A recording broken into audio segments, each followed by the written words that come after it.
Praise the Lord. Heading home. Taking my time. It's not like it's not like anyone's waiting on me. So I just take my time, man. And I had somebody ask me today, man, every time I see you, well, they made a statement, every time I see you, man, you by yourself. I said, yeah. They said, sometimes I see you sitting in traffic and you just be talking. He said, do you be on the phone? I said, nah, I be talking to the Lord.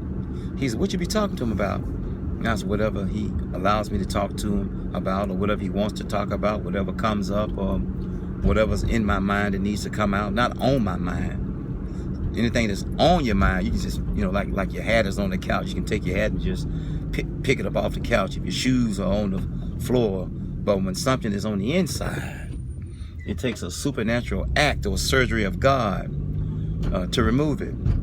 So I'm just taking my time and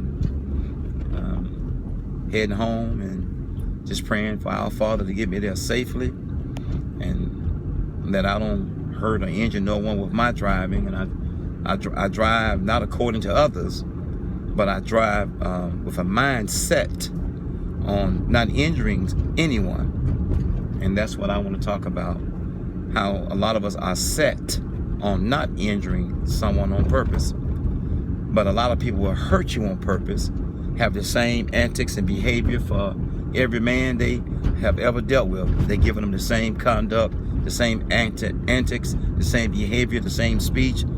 Some of y'all have treated the devil's daughter better than you have treated God's child. And that's what I want to really pick up on. A lot of people will treat the devil's children, the devil's daughter, the devil's son better than a child of God. People tell me all the time, you a mog. I was like, what is a mog? That's well, not all the time. The first time I heard it, now I'm hearing it all the time. What is a mog? It rhymes with smog. It rhymes with fog. It rhymes with dog. I'm like, what is that? Oh, that means man of God. I said, well, how you gonna abbreviate my calling by calling me Rev, and my calling is not abbreviated, and then you're calling me fog, smog, dog, mog, man of God? No, y'all have abbreviated your faith just as much as worship has been abbreviated. You don't go to church, you go to worship service. As I leave this alone. So I'm not a mog. I'm a child of God. I'm a man biologically. I'm a child of God spiritually. Why? Because I serve and I believe in our Father. None of us have the same dad that I'm speaking with right now, but we all have our Father, like our radio flyer wagon, our bicycle. He is to be shared. So I was just talking to my partner about, you have to have a internal, a personal, an eternal relationship with God our Father. It can't be suit and dress. A lot of people caught up in the audacity of the suit and the gall of the dress. And look how they address you. Look how they talk to you. They saved and they dignified, sanctified, and holified. But the Bible talks about these type of people. You draw nigh to me with your mouth, but your heart is far from me. As I leave this alone. God our Father is Alpha and Omega. He is what I refer to as AM, Almighty. And Psalm 14:1 says, the fool have said in his or her heart that there is no God. So when a person says they don't believe in God, when a person can say or do anything, when a person can talk to you any kind of way, they are proving to you that God our Father is not that he doesn't exist. There's just no evidence or presence of him being in their life. As I leave this be. So dear brother, when you see me talking at the traffic light, or when you see my mouth moving in front of the library, or when you see me in the parking garage at the VA, or you see me in front of my house, I'm talking to the Lord.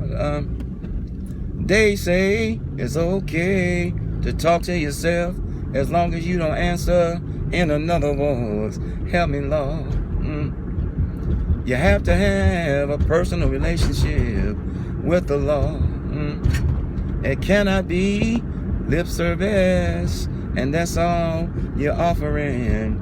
Help me, Lord. God our Father, these Chicago roads and streets. He is the creator of the butterfly and the father of the believer. As I leave this alone. So talk to him. Call him. The song we sing in the African American church, local church, Jesus is on the main line. Tell him what you want. Jesus is on the main line. Tell him what you want. Jesus is on the main line. Tell him what you want. You just call him up and tell him what you want. Call him. Call him. Love this song. Tell him what you want. Call him. Call him. Tell him what you want. I call him and I stay to him what I need. The Bible, the Holy Bible said he shall supply all our needs. David said, the Lord is my shepherd and I shall not want. He'll give you all of your needs, supply all your needs, and give you some of your wants. Talk to him. You're giving the wrong one, not someone, one, the silent treatment. Your wife give you the silent treatment for 4 days. You give her the silent treatment for 5 days. And you still go back to arguing. As I leave this alone, talk to him. Pray. Call him. He's waiting on you. I had to pull over because I didn't want to get happy driving. I'm on the back roads adjacent to, running parallel to Lake Michigan. I'll be home when I get there. God bless you. God keep you is my prayer. Talk to the Lord. Call him. He's waiting on your call. My sheep know my voice, and strangers they will not follow. We have an internal, eternal caller ID. God is eternal and internal. Call him. The line is never busy. Peace. One.